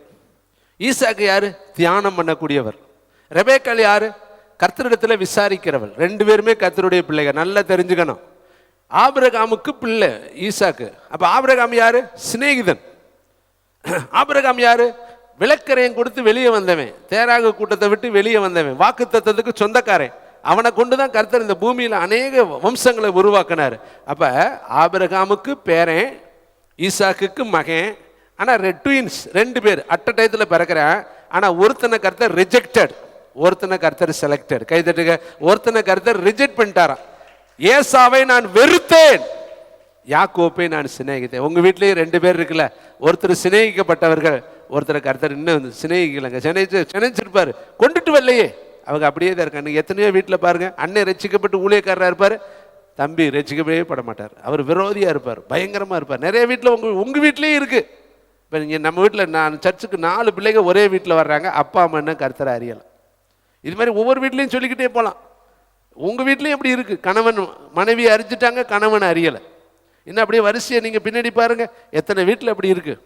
அப்ப இங்க ஏசாவை நான் வெறுத்தேன், யாக்கோப்பை கைதட்டுங்க சிநேகித்தேன். இப்ப இதுல நல்லவன் யாருன்னா, உண்மையிலே யாக்கோப்பு நல்லவனா? உங்க ஹியூமன்ல சொல்லுங்க. இல்லைங்க, அவன் எத்தை. அவன் பேர் என்னது? ஏமாத்துக்காரன். யாரெல்லாம் ஏமாத்தின சொல்லுங்க. அண்ணனை ஏமாத்தின, அப்பாவை ஏமாத்தின, மாமனாரை ஏமாத்தின சொல்லுங்க. பிறப்பிலேயே அவனுக்கு அந்த சுவாமசி எத்தனை சுவாபம் இருக்கு, பேர்படியே அவன் இருப்பான். யோசித்து பாரு. இவன் அவன் ஏமாத்தினவன் இரும்பை கையாடுகிறவன் இரும்பாலே அடிபடுவான், குழியை வெட்டுறவன் குழியாலே அடிபடுவான். இவன் இருக்கிறவனையெல்லாம் ஏமாத்தினா, அவன் எவளை நேசித்தானோ அவன் இவனை என்ன பண்ணிவிட்டா, மகன் என்ன பண்ணிவிட்டான், மகன் அப்பனை ஏமாத்திட்டான், ரூபே இவனை ஏமாத்த, மாமனார் 10 விஷயம் ஏமாத்துறான், சம்பளத்தை மாற்றிக்கிட்டே இருக்கேன். முதல் நாள் ஏமாத்தினேன் பாரு, இளையவளுக்கு பதில மூத்தவளை விட்டுட்டேன், ஏமாற்றி விட்டேன். கடைசியில் பார்த்தா மொத்தத்தில் கொலாப்ஸ் ஆகி போச்சு. ஏன்டா இப்படி பண்ணிட்டேடா நான். இவன் அடுத்தவனை ஏமாத்தினான்ல, இப்போ இவன் ஏமாறுவானா? ஏமாறான். பாவன் வேட்டை ஆடிட்டு, இதுக்கு தாங்க வேலையை சீக்கிரம் முடிக்கணும். ஆண்டவர் கொடுத்த வேலையை சௌரியத்துக்கு செய்யார். ஈசாக்கு சொல்கிறேன், எனக்கு மரணம் நெருங்க போகுதுப்பா, சீக்கிரம் போய் காட்டில் போய் எதாவது அடித்து கொண்டு வா, நான் நல்லா புசிச்சு குடிச்சு நான் மனசார உன்னை ஆசீர்வதிக்கணும்னா சொன்ன உடனே இவன் நினச்சிருப்பேன், நம்ம போகிறப்ப போய்க்கலாம், அந்த கிழவன் கடந்துட்டு போகிறாரு, நம்ம மெதுவாக போய் வேட்டையாடிட்டு அங்கிட்ட ஊரில் இருக்கிறப்ப எல்லாத்தையும் சுற்றி பார்த்துட்டு, இன்னும் என்கிட்ட காணானிய பொம்பளைங்க இருந்தால் அதையும் பார்த்துட்டு சௌரியத்துக்கு வருவோம், நம்ம கொண்டு போகாமல் அவனுக்கு எவன் ஜோறு கொண்டு போவேன் அப்படின்ட்டு இவன் ஊர் சுற்றிட்டு வரங்காட்டியும், இங்கே ஒருத்தர் கூடாரவாசி ஒருத்தர் இருக்கிறாளே, கூடாரவாசி ஒருத்தர் இருக்க, அவன் என்ன பண்ணிட்டான், ஆட்டை அடித்து இளங்கன்றை அடித்து வஸ்திரத்தில் டூப்ளிகேட் போட்டு மேக்கப் பண்ணி இவன் போய் கொடுத்து புசிச்சு கைத்தட்டுங்க வாங்கிட்டு வந்துட்டாங்க. அதுவரை இவன் எங்கே போனேன், அதுவரை இவன் எங்கே போனேன், எங்க கிடுகிடுன்னு போய் ஒன்று அடித்து மடமடன்னு வந்து கொடுத்து பிளஸ்ஸிங்கை வாங்கிறது இல்லையா? இதுக்கு தாங்க சொல்கிறது, 80 நாள் நடக்கிற வாங்க வாங்க வாங்க போய்க்கலாம் பிரதர், 2026 போய் பார்த்துக்கலாம் பிரதர், இருக்காதுங்க ஆசீர்வாதம், போயிடும். அங்கே இடையில ஒருத்தன் சுட்டிட்டு போயிடுவேன், கடகடன்னு வந்து அவன் தட்டிட்டு போயிடுவேன் இடையில வந்து. நம்ம அப்படியே கேர்லெஸ்ஸுங்கிறது ரொம்ப மெத்தனுங்க. ஏசாவை வெறுத்தேன். அவன் என்ன பாவம் பண்ண, அவனுக்குள்ளேயும் ஓடுறது ஈசாக்கு ரத்தம் தான், அவனுக்குள்ளேயும் ஓடுறது ரெபேக்கால் ரத்தம் தான். ஆனால் கர்த்தர் ரிஜெக்டட் பண்ணிட்டார். ஆனால் இவன் டூப்ளிகேட்டாக இருந்தாலும் நேசிச்சுட்டாரான். கைதட்டுங்க, நம்ம டூப்ளிகேட்டு தாங்க, ஆனால் நேசிச்சுட்டாருங்க. அவங்களுக்கெல்லாம் இல்லாத வேத ஞானம், அவங்களுக்கெல்லாம் இல்லாத ஜெபம், அவங்களுக்கெல்லாம் இல்லாத கிருபை, அவங்களுக்கெல்லாம் இல்லாத ஞானத்தை கர்த்தர் நம்ம கொடுத்துட்டார். கைதட்டுங்க, நான் டூப்பு தாங்க, ஆனால் எனக்குள்ள டாப் இருக்குதுங்க, எனக்குள்ள கிருபை இருக்குதுங்க, எனக்குள்ள மகிமை இருக்குதுங்க. அது தேவன் எனக்கு பாராட்டின ஈவு. மூத்தவன் தான் ஏசா, இளையவன் தான் யாக்கோபு. ஆனா இது ஏசாவுக்கு இல்லைங்க, யாக்கோபுக்கு கொடுத்துட்டாரு. கர்த்தரே சொல்றாரு, அவனை வெறுத்தேன், இவனை நான் சிநேகித்தேன். பார்த்தீங்களா, உங்களை கர்த்தர் சிநேகித்தனால இங்கே உட்காந்துருக்கு. கைத்தட்டுங்க பார்க்கலாம், கைத்தட்டுங்க, சந்தோஷப்படுறீங்களா? உங்களை கர்த்தர் சிநேகிக்கிறார். நீங்க சிநேகிக்கப்பட்டவர்கள், நீங்க சிநேகத்துக்கு சொந்தக்காரர்கள். உங்களை கர்த்தர் சிநேகிதரே என்று கூப்பிடுறாரு. ரகசியத்தெல்லாம் உங்களுக்கு சொல்லி தருவாருங்க, வரப்போற காரியங்களை உங்களுக்கு முன்னறிவிப்பாருங்க. இப்படியே சொல்லிக்கிட்டே போலாங்க, நிறைய இருக்குதுங்க. எங்கே உங்களை தெரிந்து கொண்டாரா? உபத்திரவத்தின் குகையில தெரிந்து கொண்டாரா. சின்ன சின்ன பாடு தாங்க நம்மளை கர்த்தர் இடத்துல நடத்துது. கைதட்டுங்க, தாவீது சொல்றாரு, உபத்திரவப்பட்டதே. உபத்திரம் வராட்டி யாருமே ஆண்டவர்கிட்ட வரமாட்டோம், நெருக்க வராட்டி யாருமே ஆண்டவர்கிட்ட வரமாட்டோம். இந்த ஆண்டவர் சொல்றாரு, உபாகமம் ஏசாயா 48:10 எடுக்க வேண்டாம், உபத்திரவத்தின் குகையிலே நான் உன்னை தெரிந்து கொண்டேன். அழகான ஒரு வார்த்தை அல்லவா? உபத்திரவம் நம்மளை கர்த்தரிடத்துல நடத்தக்கூடிய அருமையான ஒரு பாதையா இருக்கு. நெருக்க வரும்பொழுது நம்ம அந்த பாருங்க, அந்த கானானிய ஸ்திரீ ஓடி இயேசுனிடத்துல வர்றா, வியாதினால வர்றா, மகளுக்கு வியாதினால். ஒரு ஜெபாலய தலைவன் இயேசுனிடத்துல ஓடி வருகிறான், மகளுக்காக ஓடி வருகிறான். ஒரு அருமையான தகப்பன் வர்றேன், தீக்குள்ள விழுகிறேன், தண்ணிக்குள்ள வர்றேன், உபத்திரவத்தினால இயேசுனிடத்துல வருகிறான். ஒரு குஷ்டரோகி உபத்திரவத்தினால இயேசுனிடத்துல வருகிறான். ஒரு ஊமையின் ஆவி, செவிடின் ஆவி உபத்திரவத்தினால இயேசுனிடத்துல வருகிறான். அப்ப உபத்திரவம் நம்ம இயேசுனிடத்துல கொண்டு வருது. கைத்தட்டி கர்த்தருக்கு நன்றி சொல்லுங்க. அப்ப இன்னைக்கு ஆண்டவருடைய வார்த்தை சொல்லுகிறது, செத்த நாய் போல் இருக்கிற என்ன நீ நோக்கி பார்க்கறதுக்கு தலையில கை வச்சு சொல்லுங்க, நான் எம்மாத்திர ஆண்டவர். எல்லாரும் ஜெபிக்கும்படி எழுந்து நிற்கலாம்.